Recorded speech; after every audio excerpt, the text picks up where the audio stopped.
Good morning and welcome. My name is Kenneth Campbell. I am the Louisiana Executive Director of IDEA Public Schools and a longtime advisor and also admirer to a certain degree of the Pioneer Institute Center for School Reform.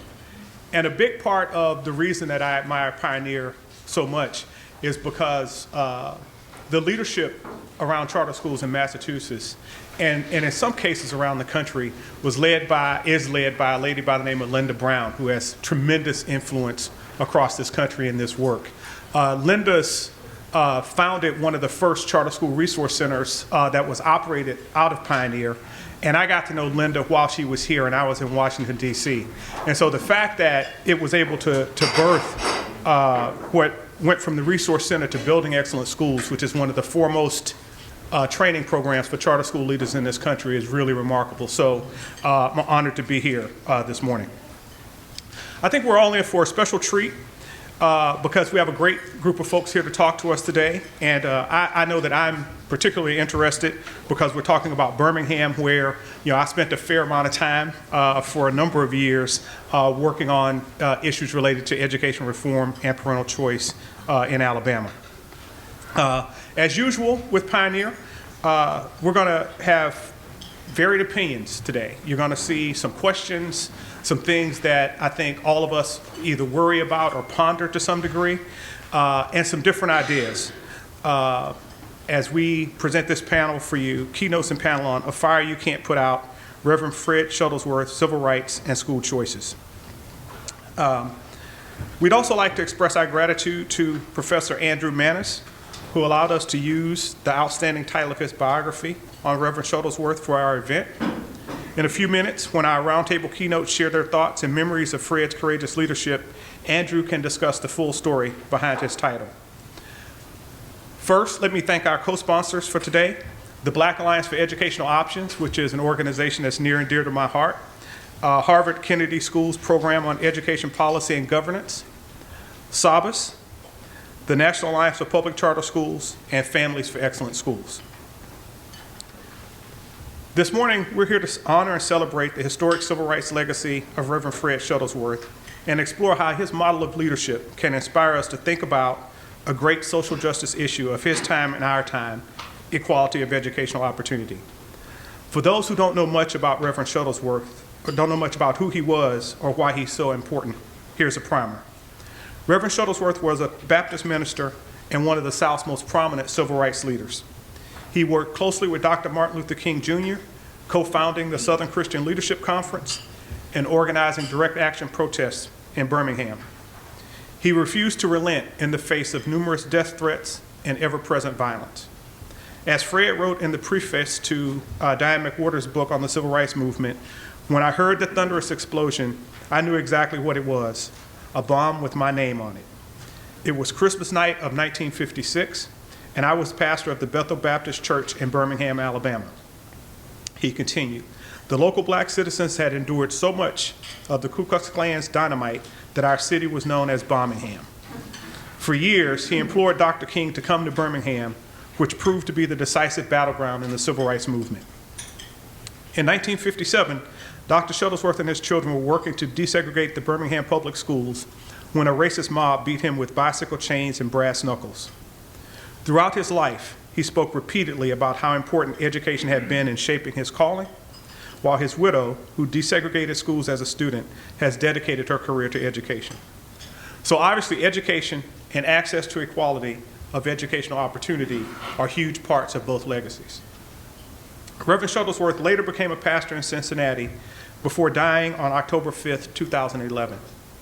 Upon his death, President Obama released a public statement, and his widow received a condolence call from Nelson Mandela. This is an exemplar of how an ordinary person can positively change the world. Even a passing familiarity with Fred's life reveals a seemingly fearless man whose radicalism was rarely surpassed, especially when the stakes were the highest. I think we all look forward to hearing more about Reverend Shuttlesworth from the people who knew him and most carefully studied his life and accomplishments. Perhaps we can channel his straight-talking courage into public policy debates today. The second part of today's event and panel focuses on what many call the civil rights issue of our time, education and school choices. In Massachusetts, charter schools were a contentious issue in 1993 and clearly still are today. The co-authors of the 1993 Massachusetts Education Reform Act designed a grand bargain for additional money to ensure accountability for all K-12 education. Massachusetts has spent over $200 billion at the state and local levels since then in exchange for higher academic standards, high-stakes testing, teacher testing, and charter schools. The Massachusetts results on the National Assessment of Education Progress from 2005 to 2013 and the 2007 to 2013 International TIM scores have been historic. Being number one in the country, internationally competitive, and having a 50-year-old METCO desegregation program, the best charter schools, the best VOTEX, and the best Catholic schools in the nation are testaments to the political leadership the Commonwealth had in the 90s and early 2000s.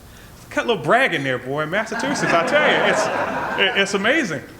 Of course, from the hard-fought battles of Brown versus Board of Education, the Little Rock Nine, Ruby Bridges in New Orleans, and Boston busing, education was central to the entire civil rights movement. While today it's certainly nothing like the violence that Dr. King and Reverend Shuttlesworth encountered in the 50s and 60s, what remains true about civil rights and education politics is how bitter and costly they could be. Also consider, here in Massachusetts' most recent and contentious election cycle, charter school proponents and opponents spent a combined $45 million. I got my B's mixed up there. I think of big numbers. Spent $45 million combined over a ballot initiative to lift the cap on America's best charter schools. This figure doesn't likely factor in the cost of the huge ground game that the teachers' unions marshaled. But for context, according to the Office of Campaign and Political Finance, all the statewide candidates in the 2013-14 election cycle spent a combined $33.1 million. So a lot of money over this issue. On election day, the charter opponents won convincingly, 62% to 38%. And if we look at the hard history of the nation, and even in Massachusetts, in spite of progress and improvements, we're living in a country where zip code and socioeconomic indicators still largely determine a child's future. This is true in cities across Massachusetts and across America. To exit this crisis of educational opportunity, we need leadership and courage. We need truth-telling and principled leadership, like Reverend Fred Shuttlesworth displayed in his time. And now I'm going to introduce our panel of keynotes. I'm going to ask them to come up after I introduce them, and then we'll give them an opportunity to make statements, and we'll have about an hour of dialogue. So first, Safira Shuttlesworth. You got the bio, so I ain't gonna read the bio. I'll tell you other stuff. As is the case, I think, in many of the battles that you'll hear about and read about in the civil rights movement, the leadership and the courage of children was really what got adults to move very often. I think adults, recognized the high stakes, that they were operating under, and so it was difficult sometimes for them to move because they had families to protect. But children, go forward in a way that often we can't. And so when Safira and her siblings were given the decision of whether or not they wanted to integrate Pope Elementary School, she says it took them a few minutes to decide. She said, we just knew if Pope Elementary School was that nice on the outside, it had to be beautiful on the inside. We were like innocent lambs headed for the slaughter. Safira Shuttlesworth. We got stairs over here.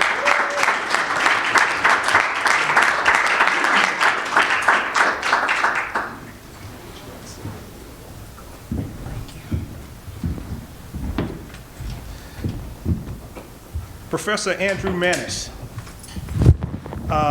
So his first teaching job was at Xavier University in New Orleans, which is a Catholic university, where he was the first Protestant ever to teach in their theology department, which is interesting enough. But I also happen to know, and he related to me, that when he left Louisville, Kentucky to move to New Orleans at Xavier, a black Baptist minister friend of his introduced him by telling his congregation, Dr. Maness grew up Greek Orthodox in Birmingham, Alabama. He became a Southern Baptist minister. For the past 2 years, he has been teaching in our Black Baptist College. and now he's moving to New Orleans to teach in a black Catholic university. I suppose if anybody can teach us something about diversity, it would be my friend Andrew Maness. Professor Maness.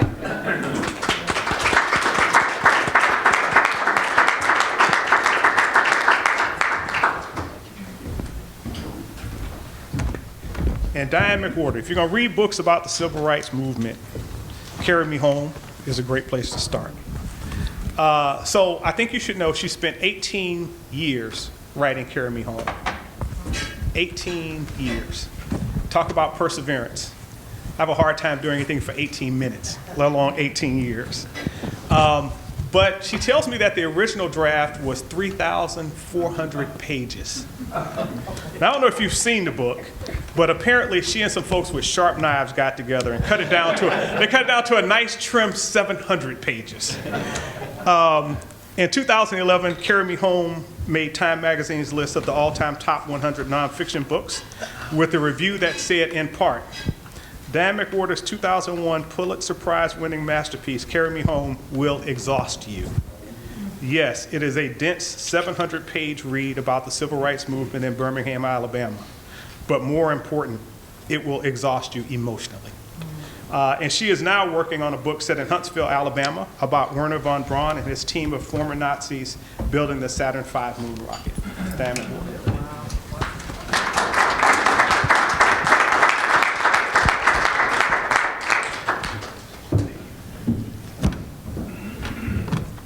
All right, so I'm going to ask each of you to begin with a few minutes, 3 to 5 minutes, short statement answering the question, why Shuttlesworth matters and why Birmingham matters. And I want to start with Andy. Is this on? Yes, it is. I didn't see a button anywhere.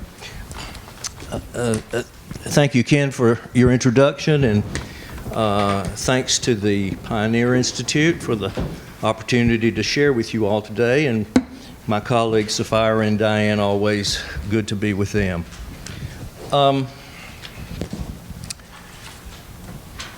I've always been convinced that A Fire You Can't Put Out was a perfect title for a biography of Fred Shuttlesworth. It comes from something that Fred said in the midst of a mass meeting. In 1958, Bull Connor was using the police department and the fire department in particular to interrupt mass meetings on the pretense of the buildings, the churches where they were being held, being fire hazards. And several times over the course of the year, and after several of these interruptions, the fire chief came into the building and asked Reverend Shuttlesworth to dismiss the group and take the meeting to a different church. And there were several things that were exchanged, and he finally said to the fire chief, "Y'all think there's a fire in here? You know there ain't no fire in here. The kind of fire we have in here, you can't put out with hoses and axes." And when you're doing a biography, you want something that will capture the spirit of the person. And that, of course, is true of Fred, a fire unextinguishable, which persisted throughout a lifetime and in the face of all kinds of danger. But Cornel West has talked about the essence of African American religion, and he talks about it in terms of a combative spirituality. And when I read that phrase, it immediately reminded me of Fred's statement, "A fire you can't put out." And so it means more than just characterizing Fred's personality and life, but the entire civil rights movement. still is a fire you can't put out. Fred Shuttlesworth is, beyond question, the most unsung hero, of a whole movement of heroes known as the Civil Rights Movement. There are people who have put themselves in positions of danger, but no one surpassed Fred in his willingness to sacrifice life and limb for the sake of a cause that he believed was sacred. And the fact that I can say the name Bull Connor, and everybody in this room probably knows who he was, but probably more than half of you never heard of Fred Shuttlesworth until you got the PR material on this conference. The fact that you know Bull Connor's name, but you only recently learned Fred Shuttlesworth's name, is why it matters that you learn about him today. Thank you. Diane? Thank you. Thanks for the introduction, and thanks Pioneer and Jamie for bringing us all together today. I was, as Ken mentioned, I'm working on a book now. By the way, here's that svelte volume he mentioned. Nice. Yeah, and the print gets smaller every year. I don't know why.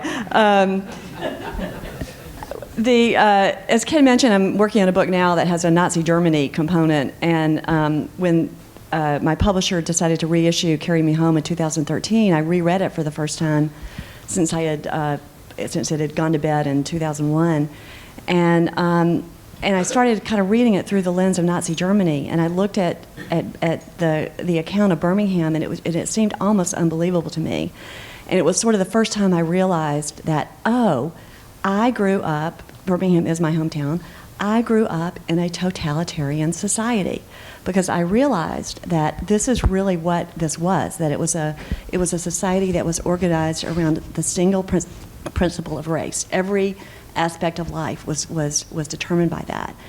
And I remember my revelation when I was writing the book was, the sort of light bulb that went off was, oh, this is what a police state is. So I had kind of understood that because, like growing up in the 60s and 70s, a police state and fascism is whatever we don't like, right? And then I finally, when I was kind of figuring out how Birmingham worked, I realized, oh, that's how it works, is that you turn more and more power over to the police, and then, they basically rule. So the thing that I couldn't believe when I was rereading it and realizing what a totalitarian state it was, and I also uncovered new things about assassination, state-sponsored, Bull Connor-sponsored assassination attempts against Shuttlesworth that the Birmingham News knew about. It just seemed incredible to me that this man had survived, because the picture you see, the picture you saw first with Fred, that picture right there is kind of what we're going to be talking about today. This is what Martin Luther King called Birmingham the most segregated city in America. And Fred had been fighting against Bull Connor in Birmingham for a good 7 years before Martin Luther King came to town. So you're going to see the pictures of the fire hoses and police dogs that happened soon after this march. This is on Good Friday of 1963.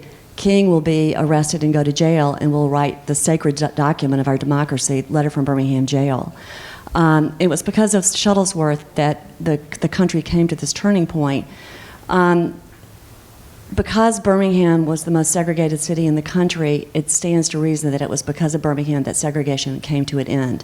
It was as a result of the events we're going to talk about today that President Kennedy introduced the Civil Rights Act of '64, which abolished segregation, capital S segregation. So that's why Birmingham matters. And we'll talk a lot about the relationship between King and Shuttlesworth later on. But when I was rereading the book again to prepare to come here today, I saw it through the lens of 2017 America. And I thought, after all we've been through, after all Shuttlesworth survived, after all we seemingly learned as a country, we now have a white supremacist who sits at the right hand of our presidency. This is not Birmingham, Alabama. This is Washington, D.C., the United States of America. And a Nazi, not even a neo-Nazi, I mean a man who belongs to a Nazi organization, Sebastian Gurko, as a counterterrorism expert in Washington. So that's why Shuttlesworth matters today. I ask myself almost every day, like, you know, what would Shuttlesworth do? Good morning. I am a wife and an educator. I call myself a wife. I decided to do that about a minute ago instead of a widow. Wife is active, widow is what was. Saturday would have been Fred's 95th birthday, just 2 days ago. And as I sit with Andy and Diane, whom I've known for years and years, I am a little overwhelmed this morning. It is hard still to talk about him in these terms, but we realize that you need to know the Fred Shuttlesworth that we knew. I saw in writing that perhaps we are the three people who know him best. I would agree with that. I have wonderful pictures of Diane and Fred, the kind that could make a woman jealous, if you know what I mean. She'd smile that smile, and he'd give one right back. The two of them loved each other. Andy was like a brother to Fred. I think it took Diane 18 years. Andy, yours was about 12, is that right? And me, 25. I met Fred Shuttlesworth when I was 28 years old. He was 62 years old, and shortly thereafter, he was in pursuit of our friendship just as strongly as he was to bring down segregation in the South. It took him 20 years to get it together, though. He had a fire he couldn't put out. I think you're right. And some 20 years later, over that 20-year span of time, I had the good sense to ask why. I tell young people, I travel all over the country and meet with usually young folks. I love children, and he did too. When you sit at the feet of a giant, you don't need to ask him, when's your birthday, what's your favorite color? That stuff doesn't matter. Google that. You need to ask how and why, and what were you thinking, and how did you survive that, and what does it matter now? So you ask why Shuttlesworth, because he is the perfect example of the power of one. If I get through this without tears, it'll be good. But understand, you know what the tears would be about, right? Because on a personal level, of course, we still miss him day by day. But on a political level, he is needed right about now. And like Diane, I find myself asking on a regular basis, what would Shuttlesworth do? And how can we keep his spirit alive? How can we learn from his lesson of leadership? I said the next time I come back to the Pioneer Institute, we're going to be signing off on my book. These guys have written books. I've written one too. I've not published. I hadn't felt that it was time yet. But even more importantly, I had Fred to do a book before he got sick. He had a stroke in 2007, late 2006. I said to him, you owe it to future generations to explain yourself, mister. And he said, when you've lived a life like mine, where do you start writing? His standard answer, people had tried to get him to write throughout the years, and his standard answer was, I'm a fighter, not a writer. And he got away with that with everybody except me. So I said to him, honey, you like to talk. Talk it out. So we had a friend who came down from St. Louis to the house for 6 days, From sunup to sundown, there was a conversation, and they taped it. So I have 17 CDs of Fred Shuttlesworth talking about his life. We had a deal going in, though. He said, I'll talk out the book if you edit it. I said, okay. I had no idea what I was saying okay to. And so, as you might imagine, it's quite the task. But it is gatherings like this, for such a time as this, that we need his words. We need his leadership. We need it from a personal perspective, and that's what I add to this conversation today. These guys know him in one way. I know him in quite the other. Why Birmingham? I believe it was President Kennedy, and then Fred echoed, as goes Birmingham, so goes the nation, back in the day. All eyes after the CBS news broadcast that showed us the dogs and the hoses in Kelly Ingram Park and the subsequent events that happened. All eyes were on Birmingham. Birmingham has made some extraordinary changes over the years, throughout the years. They even have had a black mayor for quite some time now, several of them. But I was just there a few weeks ago. They passed, the state of Alabama passed charter school legislation 2 years ago, excuse me. And it seems like they don't quite know what to do with themselves. It's on the books, but they're struggling. And so a team of us went down a couple of weeks ago to Montgomery to help have some early conversation about how to grow from here. And so education is still a problem for Alabama.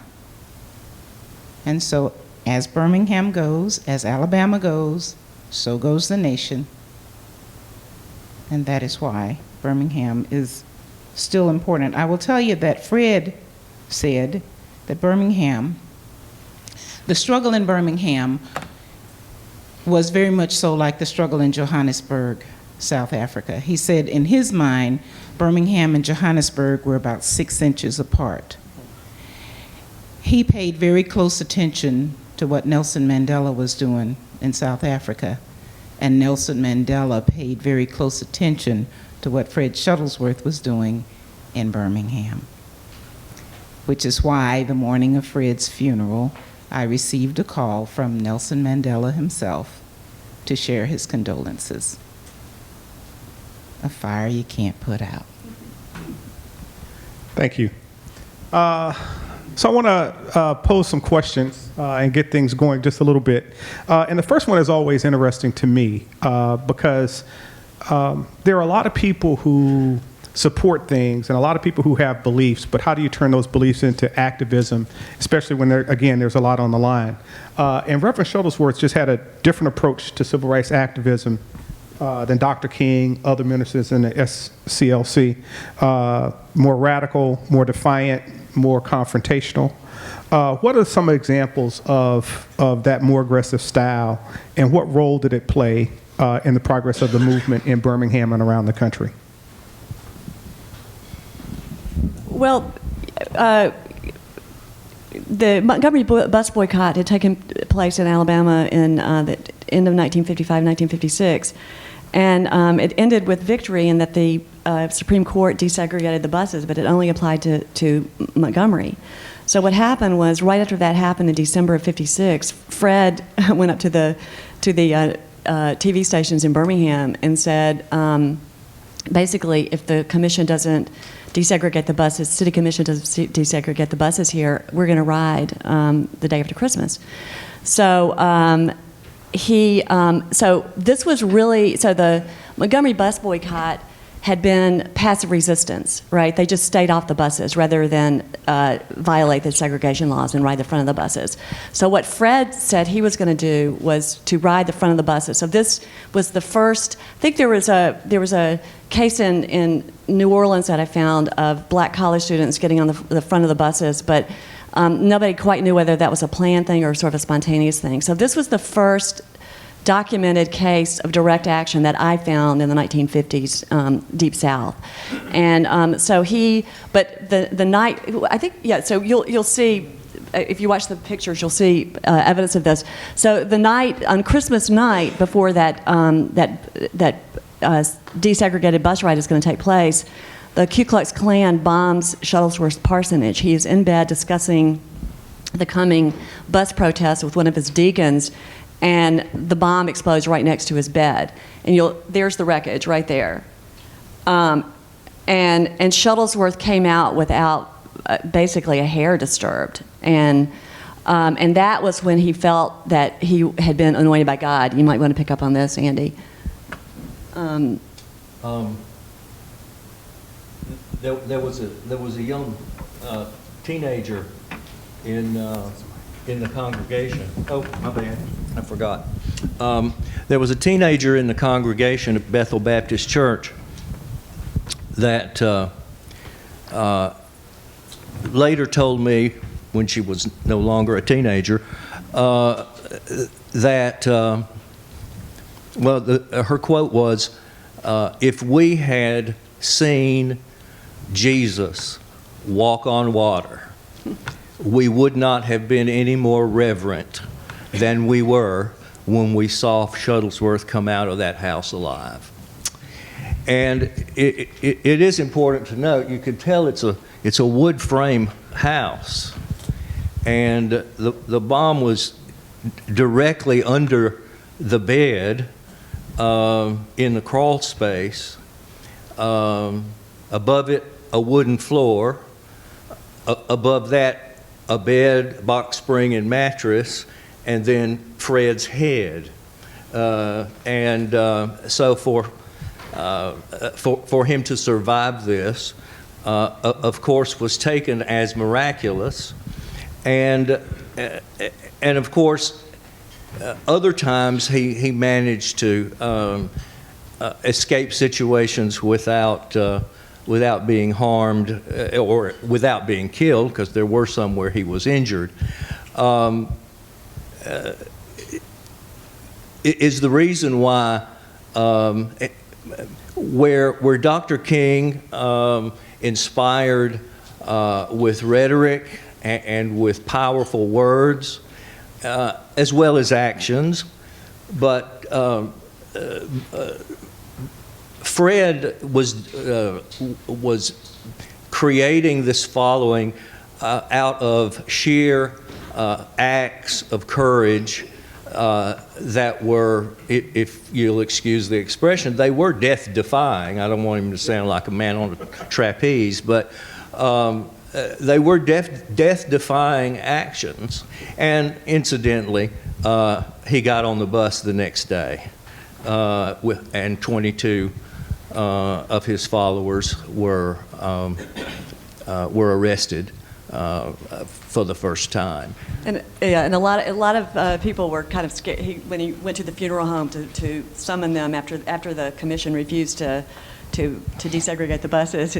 He said, men step forward and boys step back, and then most of the people who followed him out to get on the buses were women. The one thing that had happened was that the state of Alabama had outlawed the NAACP, and so Fred had started what was really the first mass movement that would ultimately become the NAACP. It was the Montgomery bus boycott had a mass movement going on, obviously, but it became, Fred, one of the things that Fred did was that he was the only civil rights leader in SCLC, which he founded the year after this with King, year after. January 57, this was, Christmas 56, so soon after. He was the only minister who actually ran a mass movement. Nobody else had anything going. They met once a week. He founded the Alabama Christian Movement for Human Rights right after the NAACP was outlawed. One thing to remember, Fred was extremely unpopular, not only with white people but within the black community, because as one of his there were very few quote unquote big preachers who would go along with him. As one of them explained it to me, yeah, there were a few preachers who weren't afraid of their churches getting bombed. So, you know, just as with we think that, and I know when I talk to children and I explain that, first of all, the black middle class was very resistant to the civil rights movement in general, and that the civil rights movement was a tiny minority of the black population.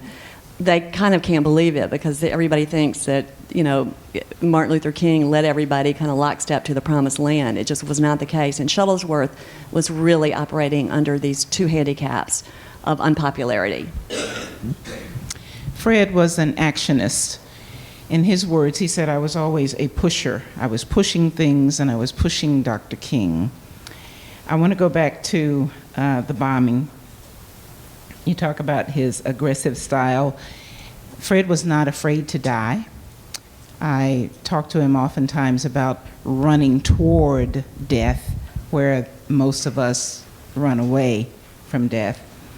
When he emerged from the house, he said that a group had formed out front of community members, and of course they thought he was dead.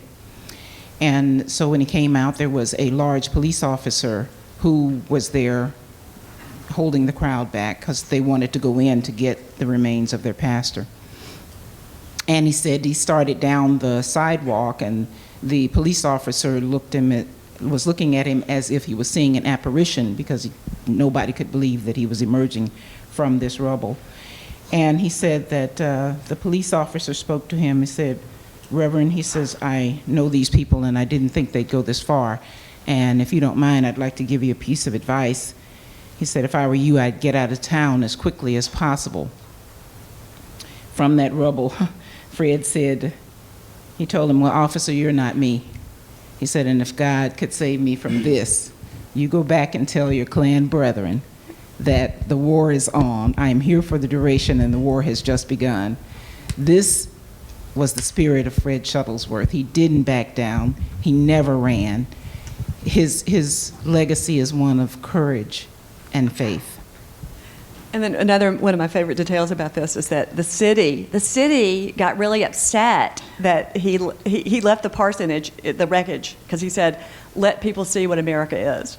And the city condemned it, and I don't know if they tried to fine him for not raising it, putting the responsibility on him, but he basically left that as a monument to Birmingham, as long as he was able to. I don't know if you want to chase this in terms of a contrast between Shuttlesworth and Dr. King. That's a perfect place to go. Well, they were on the same page in terms of action, but Dr. King was much more deliberative. He was much more targeted. He did not want to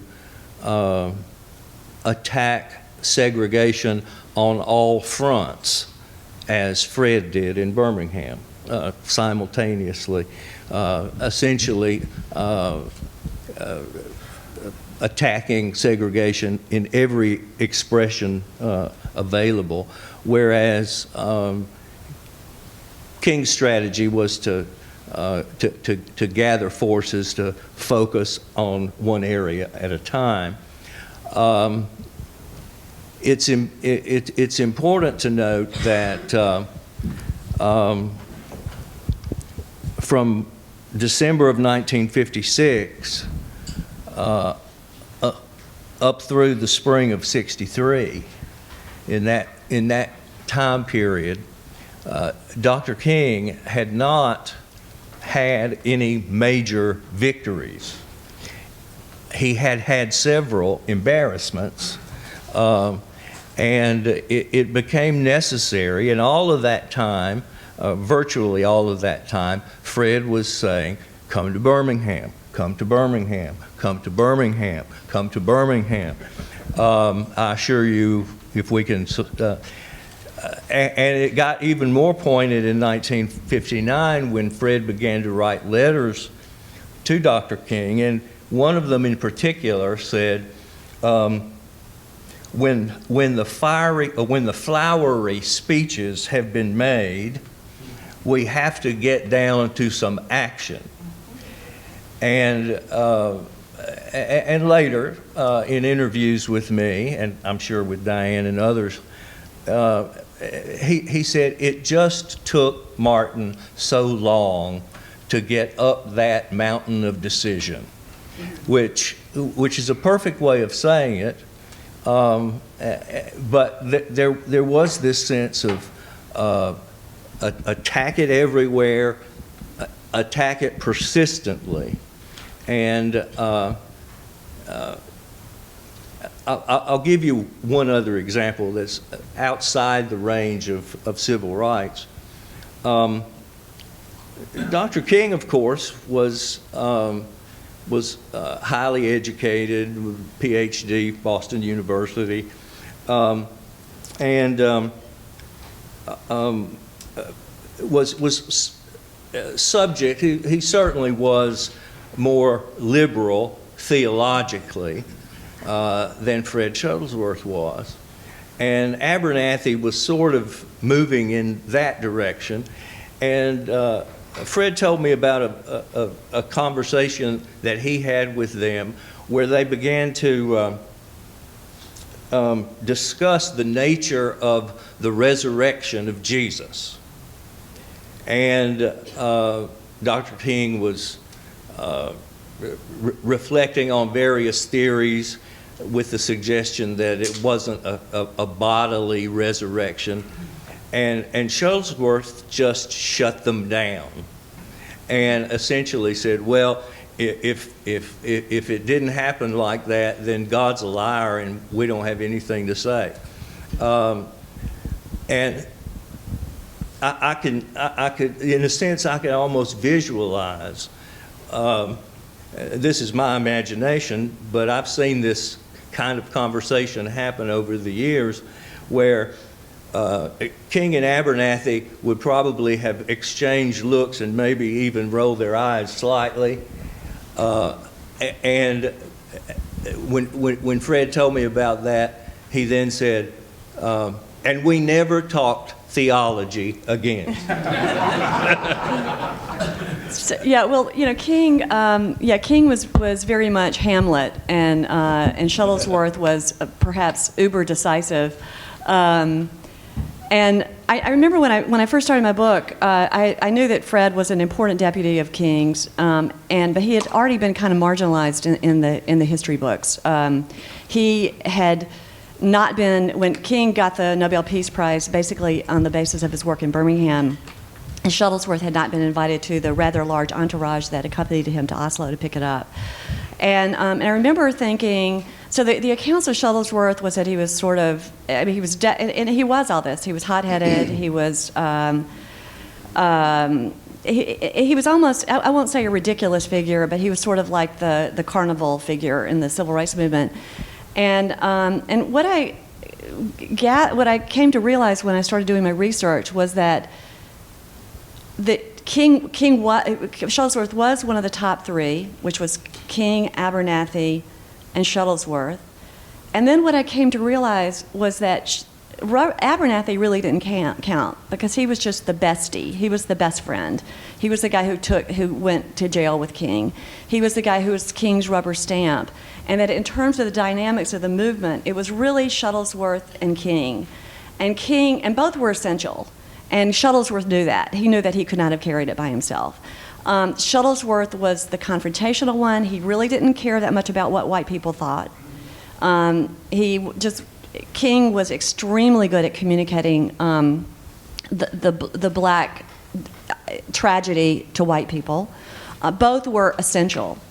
And but Shuttlesworth had sort of got left out of the equation because the direct action piece he didn't quite get credit for. So that was, and Andy, he's sort of known as the unsung hero. But when I gave his my little presentation at his memorial service, which Sapphira organized, and it's the single most incredible event I have ever been to. How long was it? 7 hours? And I stayed till the last note of the three-choir rendition at the end of Ain't Gonna Let Nobody Turn Me Around. It was just an amazing event. Okay, now I lost my train of thought. When you gave your speech. Oh yeah, and I was the only person who stayed under my 3-minute limit, I may say. But what I realized was that he, it wasn't so much that he was an unsung hero, because nobody knows, and I didn't say this, but I think the reason everybody's hung up on why Shuttlesworth didn't get more credit, I think the real question is, why is Abernathy better known than he is? And Abernathy's probably not even that well known anymore. A lot of you probably don't even know who he is. And but then I kind of realized, no, it's. Don't let Juanita hear you say that. I know. And Juanita spoke at Fred's funeral too, and picked up on the theme of, you know, Martin Luther King got all the credit, but it was really Ralph and Fred who were doing all the work. Anyway, but what I realized that it's not so much that he's an unsung hero; it's that he's kind of a hero's hero. He's the one that all the heroes know about and kind of are stand in awe of. Fred said that King needed Birmingham as much as Birmingham needed King. Fred started to fight against the segregation laws, and that was one of the problems in Birmingham, that whereas segregation was known to be throughout the South at the time, they actually had laws on the books, ridiculous ones at that. And so Fred started to challenge in 1953, 10 years before the 1963 events. And he challenged the city to put black police officers in black communities. He and Bull Connor at the time, I think that's kind of where they began. And Fred met, I want to say that Fred met Dr. King shortly after King graduated from Boston University. King was 26 at the time and Fred was 31. He said that Dr. King had gone down to Montgomery at the invitation of a sorority who wanted him to come down and speak at an event. And when King got to Montgomery, he said, I need to go to Birmingham to see this Fred Shuttlesworth, because of course by this time he knew the work that Fred was doing. Their meeting lasted about 10 minutes, according to Fred. They met at Bethel Baptist Church, and they came away with an understanding that America had to change and that it was theirs to make that happen. That they became comrades in that initial 10-minute meeting.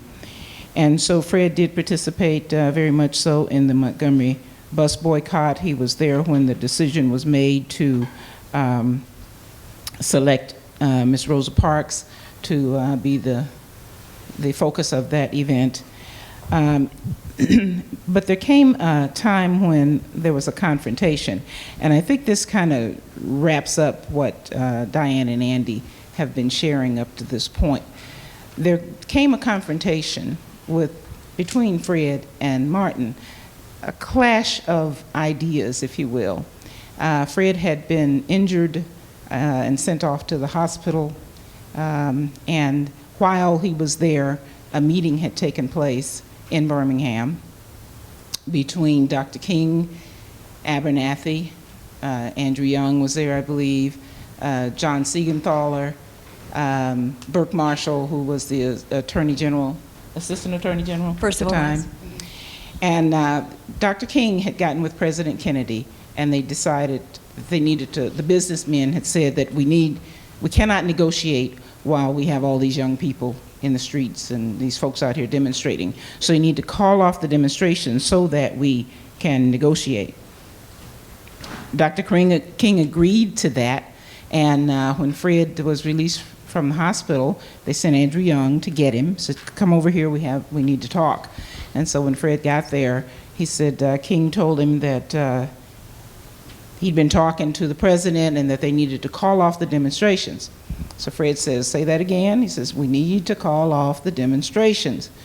And so Fred said, he told him, he said, well, you don't live in Birmingham. I live in Birmingham, and I've been fighting this fight for some time now. You didn't call it on, and you can't call it off. He said, and so I'm going to go back and get in my sick bed. He says, and I'm going to turn on my television, and when I hear that you and the president, when I see that you've called it off, I'm going to release those 4,000 young people out in the street, and I'm not going to be there with them.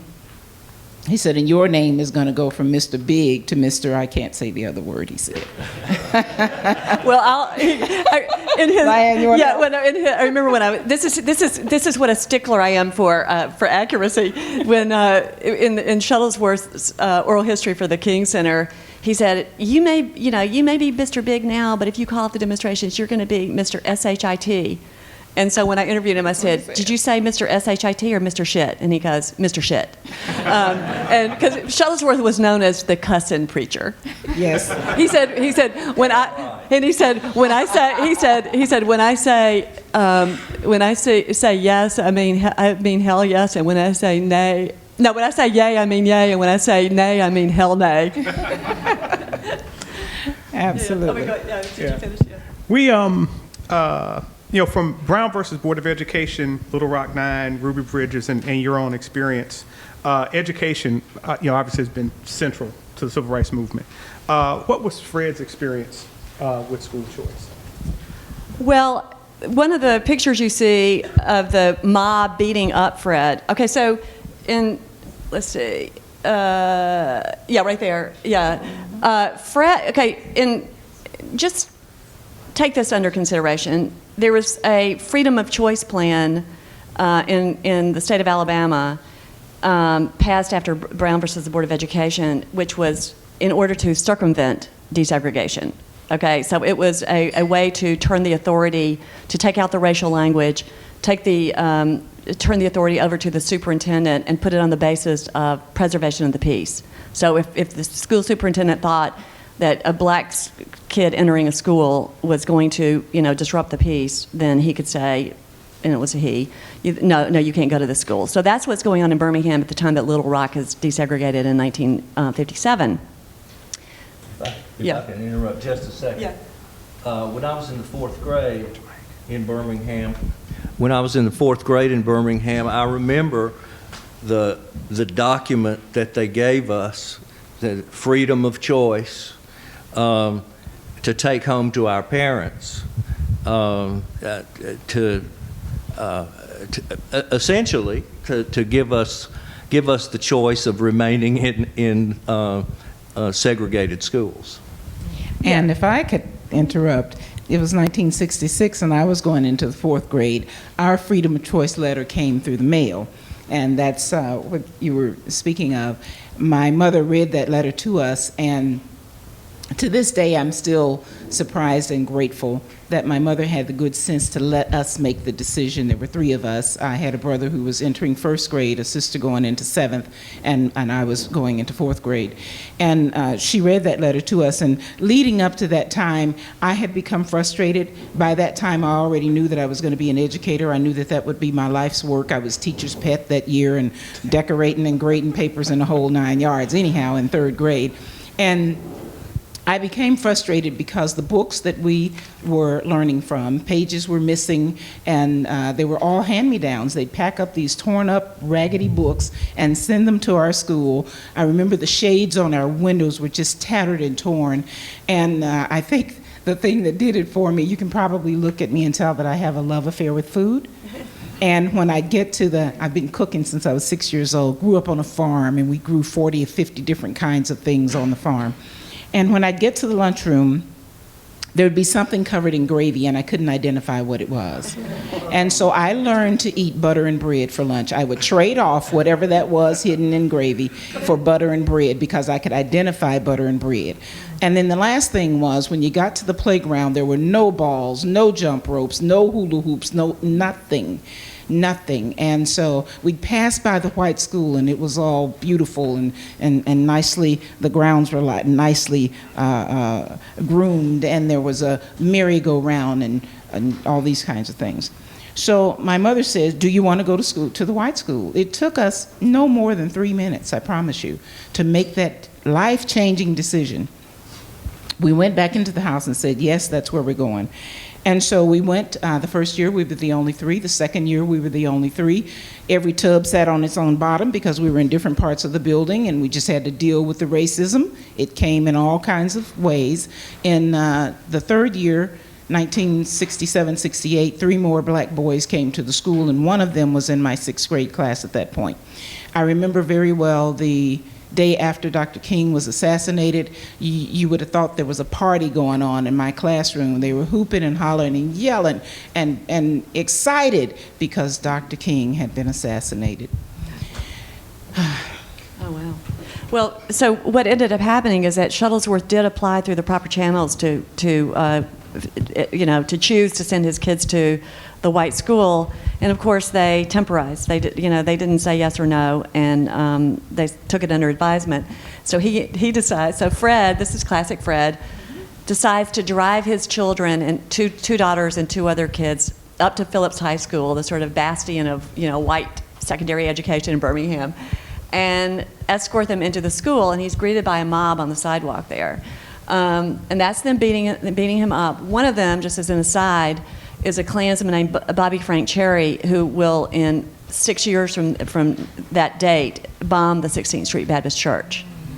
So had the police done their due diligence and arrested these people, then those 4 girls might be alive today. I interviewed, so Fred is basically unhurt by that too, although the next picture is of him with his arm in a sling. I think that's from that, yeah.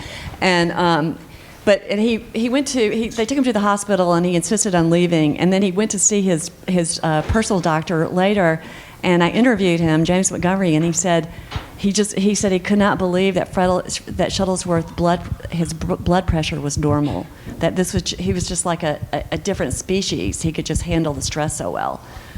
Not only that, not a sign of a concussion. And of course, one of the great Shuttlesworth lines is, "Doc, the Lord knew I lived in a hard town, so he gave me a hard head." Absolutely. I will tell you, as time went on, by the way, I'm the second Mrs. Shuttlesworth. Ruby was with him the day that they took the children, and she actually got stabbed in her hip. But they were so concerned about Fred's injuries that she didn't even know she'd been stabbed for quite some time thereafter. Oh wait, let me just Okay, my favorite thing from that. This is so Fred. So he has a driver, and as they're driving, speeding away from the scene, he gets away. Fred says, "Don't run the stop sign." I mean, this man is so on top of everything, and so they're just like trying to get the hell out of there. Fred knows that if they run the stop sign, they'll be thrown in jail, right? So she goes, "Don't run the stop sign." I have to give you Ruby's line too, Right. because Sapphira was a little delicate when she said hip. It was her butt, and so her comment was the only thing that bothered her about it was that she wouldn't be able to show off her scar at church the next Sunday. So how do y'all think he would come down on some of the debates we're having in this day and age around charter schools and Common Core and giving parents choice? Where would he be in the kind of education debates? And I know it's speculative, but I believe that he would be in favor of school choice. Matter of fact, I know that he is in favor. Of course, he and I and all of his children, his first wife, we were all products of the public school setting. And we embrace that still. It's not for us about pro-charter and against public school. It's about pro-good education. We embrace and believe in and support and champion good education wherever it's found. I have a wonderful picture of Fred reading to a kindergarten class in a charter school that I was running about 4 or 5 years before he got sick. And we talked a lot at that time because, of course, I was running a charter school and in a city where I had retired from the local school district. I was frustrated because of all of the red tape primarily that I had to deal with as a school leader in the large district. And I wanted a little bit of autonomy to be able to make decisions that I knew were good for our students. Because I have been, and I call myself an urban junkie. I have done my entire career in the urban setting. And oftentimes, the children in the urban setting get the short end of the deal. Fred would call them the least, the lost, and the left behind. And so I've been working for a number of years now, trying to make certain that the least and the lost don't get left behind. This No Child Left Behind business, and yes, I know the rhetoric and the language has changed, but that is what we have been concerned about. It was part of what Fred was concerned about and the leaders of the civil rights movement, equal access to a good education, not just education, but good education. Fred said that the day that the Brown versus Board of Education decision came down, that he felt like he had new religion, that there was finally an opportunity now, and that's why he wasn't waiting for someone to say yes to try to integrate Phillips High School. Now, these many years later, there is a monument at Phillips High School that is there to signify the events of that day. Thank you. I want to turn it over to the audience for questions in just a minute. I'm going to ask you all to answer one final question for me.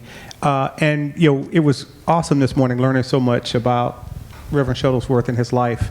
Can you tell us about a time where he might have questioned the direction or just was kind of, I don't know if this is possible? Was he always like up? Because, I do this and probably a lot of folks do this. And there are times when we go, geez, is the fight worth it? Is it winnable?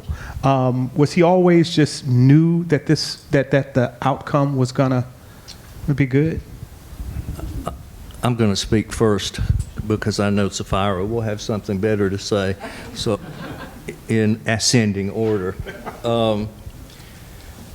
There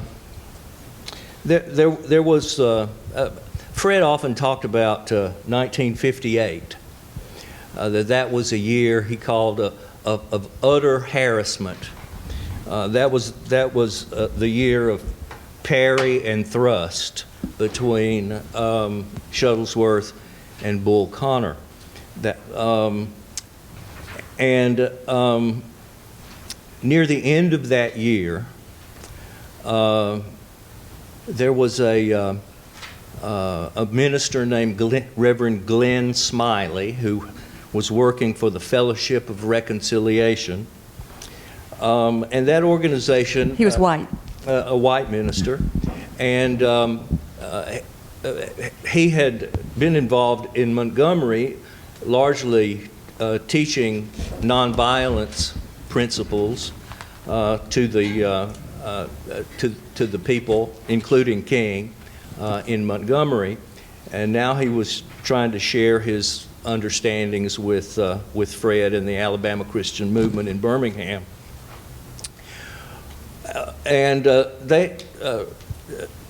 Smiley and Fred had become friends, in early December of that year,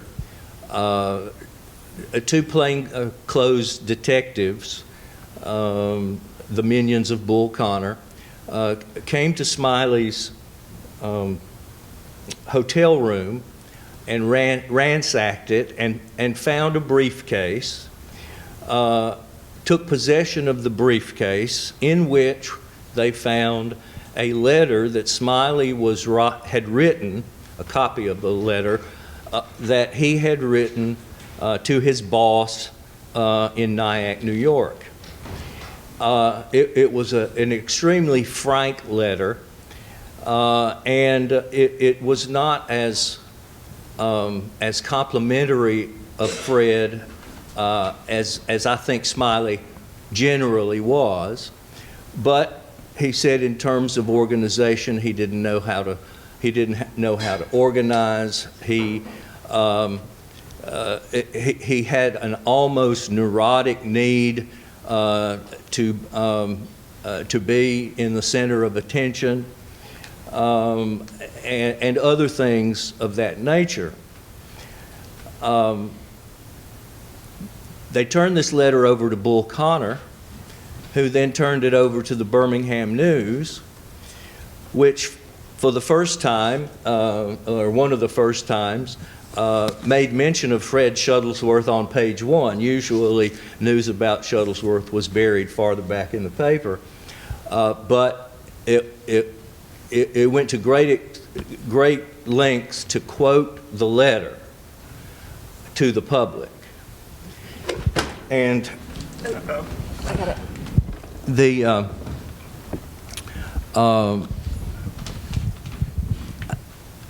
you could tell from Fred's letter back to Glenn Smiley that this had broken his heart, and it was the only moment that I was able to find in his civil rights life where he felt like it was really more embarrassment than anything else. But there was the sense, if this is what my friends think of me, what is everybody else thinking? And that's probably the only time he ever thought about. I think he always knew that the civil rights movement was on the right side of history. And I think he always understood in his gut that that the movement would prevail, at least at the point of ending segregation in public accommodations.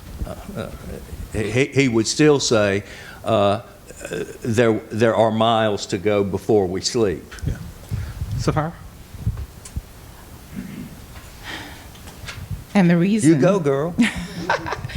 The reason that it broke his heart is because he gave no thought to himself, to saving himself. He said, I'm going to be identified on the side of right if I can. This is what he lived for. Day in and day out, he didn't care what it cost him. He said that he would make his children fatherless and his wife husbandless, if that's what it took. He said, if God told me to climb on top of the Empire State Building and jump, it's my place to jump and his place to find me somewhere to land. He gave no thought to what it would cost him. And at no time can I tell you that he felt that his efforts just weren't worth it. The only time in our 25-year friendship that I can tell you that he was down came after he had a brain tumor removed at the age of 84. The doctor said he had to have round-the-clock care for 6 weeks, and he has 2 daughters in Cincinnati who are both retired educators. The 3 of us took care of him around the clock in shifts. Sunday was my day also to spend with him because they wanted to be in church, and of course Fred being a minister, and by that time it was our time together. So I arrived at the house one morning and had stopped at the grocery store on the way, and he was still in bed. It was approaching 10 a.m. And I went in and I said to him, you feel okay this morning? He says, yeah, I'm all right. I said, so why are you still in bed? He says, oh, no reason in particular. I said, well, what's going on? What are you thinking about? He said, well, I was just laying here thinking, I guess I'm just an old has-been now. I said, really? I don't think so. I asked him, I said, tell me this. I said, can you still take a text and preach a sermon? He says, yeah, I can do that. I said, can you still talk about your role in the civil rights movement? He says, yeah, I can do that. I said, well, darling, the rest of it is just life's little details, and that's what you have me for. I said, so what I need you to do is to get your feet on the floor, because we have to make breakfast. He says, yeah. I said, yeah, let's go to the kitchen. So we get to the kitchen. He says, what do you want me to do? I said, crack some eggs and get the bread out, because we need to make toast. We cooked breakfast that morning, and I never saw ever again. That was the one and only time. You would think that even after he had the stroke, because he had been so engaged, and the stroke affected him in a way that the doctor said it would be like turning on a flashlight and leaving the room. Each time you come back, there'd be less and less. So it took away his ability to be able to communicate. His mind was still processing. People would come in near the end with the notion of lifting Fred Shuttlesworth's spirits. I'm going to go over there and see Reverend Shuttlesworth, because poor Reverend Shuttlesworth. And again and again and again, they'd go away having been the one who was lifted. He said he would never retire from civil rights, and that is exactly what happened. He never retired from civil rights. When you see these pictures, his chin was always a little higher elevated than the rest of ours. Right up until the moment he died, his chin was slightly elevated. You could see that this man knew that he had lived a life according to his call. His death was the most incredible moment that I have seen. It is the only miracle that I have seen. The power that was in the room when he transitioned is the reason that I can continue to do the things that I do.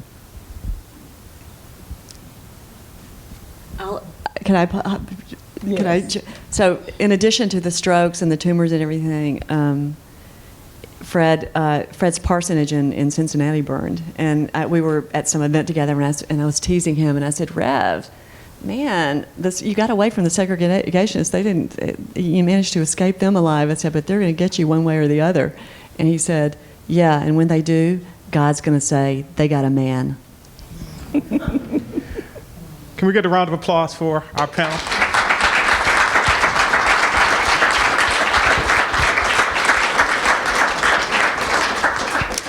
All right, we got just a couple minutes for questions from the audience. If people have a few questions that they want to bring up, we'll handle those. Is there a mic? No mic? Oh, right here. We got a roving mic, which is always cool. Hands?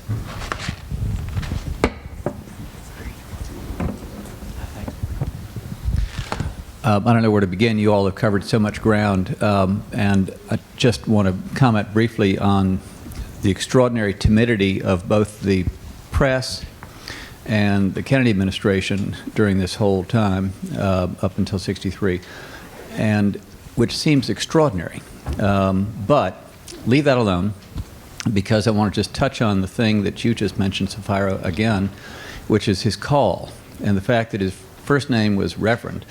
Is not incidental to this, because, and I'm civil rights illiterate, all I've read is Parting the Waters, so I haven't read your book yet, and that'll just probably take me about 3 years because I'm dyslexic, but can't wait.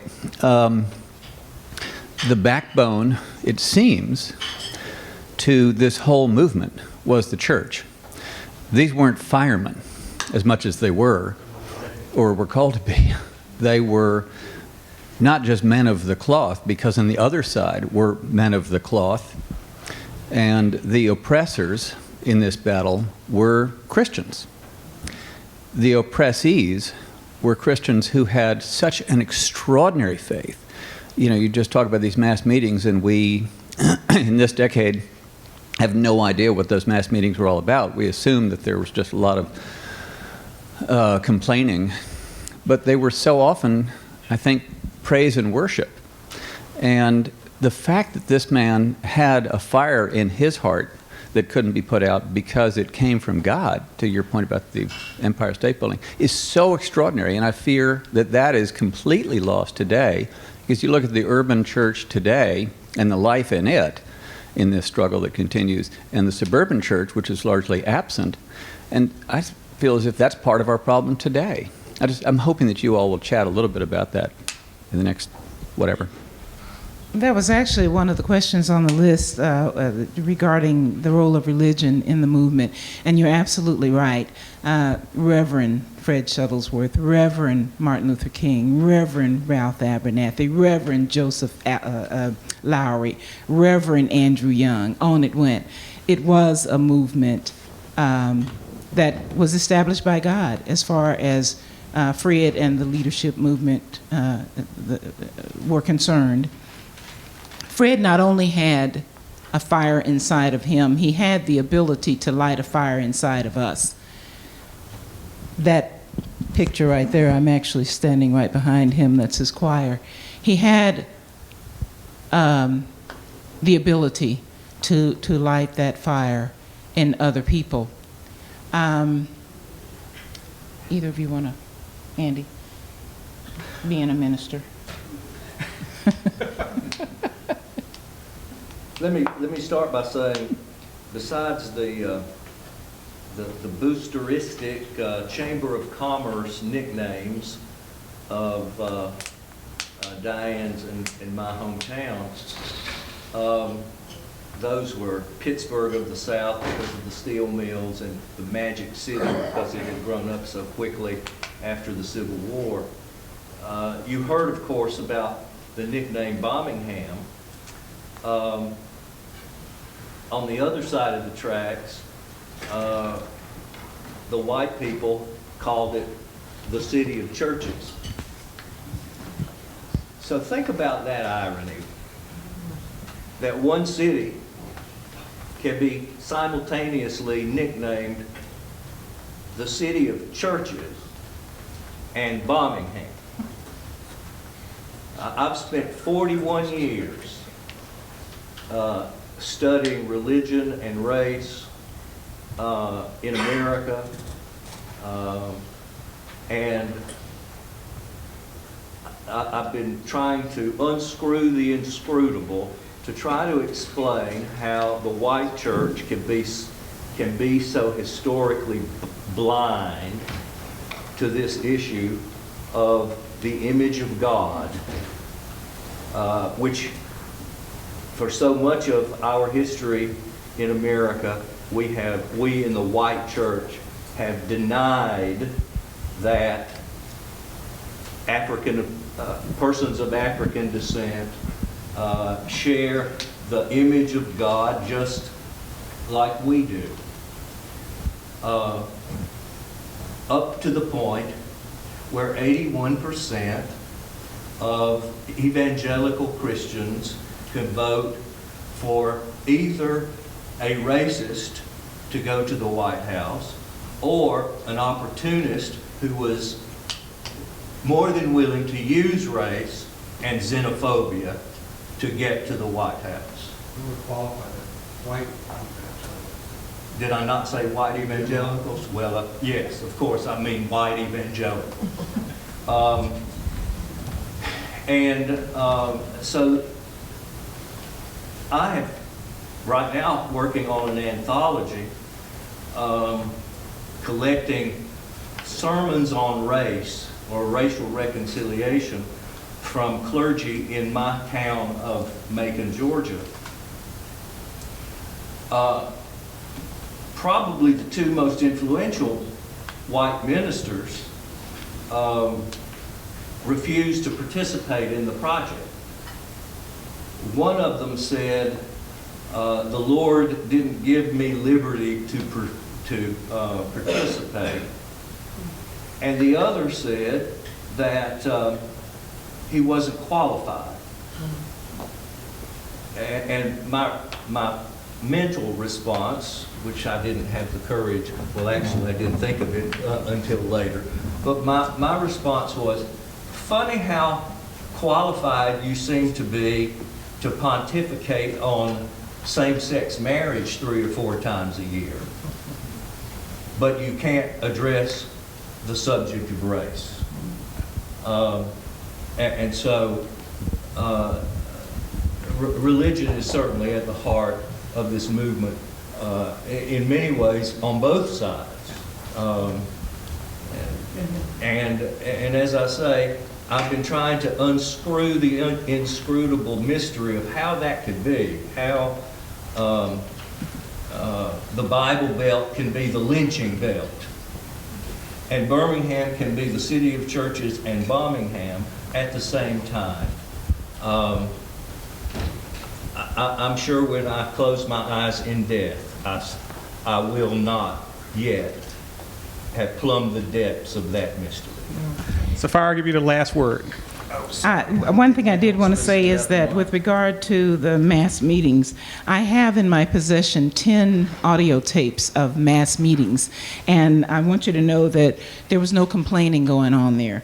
Those meetings were uplifting. There was lots of wonderful music. There was laughter, and there was a lot of organizing going on. And so that is really where the power to keep the struggle going came from, was those Monday night mass meetings. Is there a hand up? Is there a question there? Do we have time for one more? One more? One more.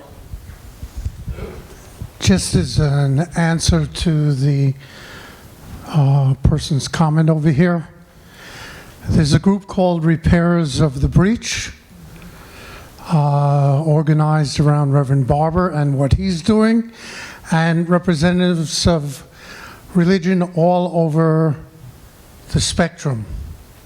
In addition,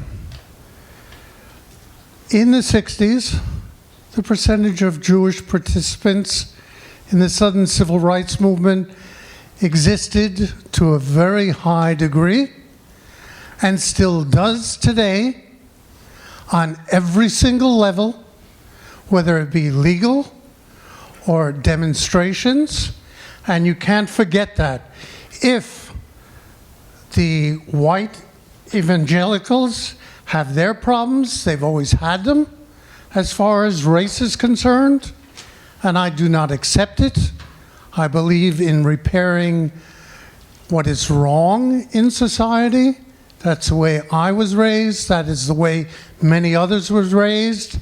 And my experience as being an involved individual from 1963 on until today, and as an academic, points to the fact, yes, that Fred Shuttlesworth, Reverend Shuttlesworth, was a leader who dove in and didn't give up in it. There are others like him. Bob Zellner contributes today, up until today, throughout the spectrum of what is possible to fight what's going on. Yeah. Thank you.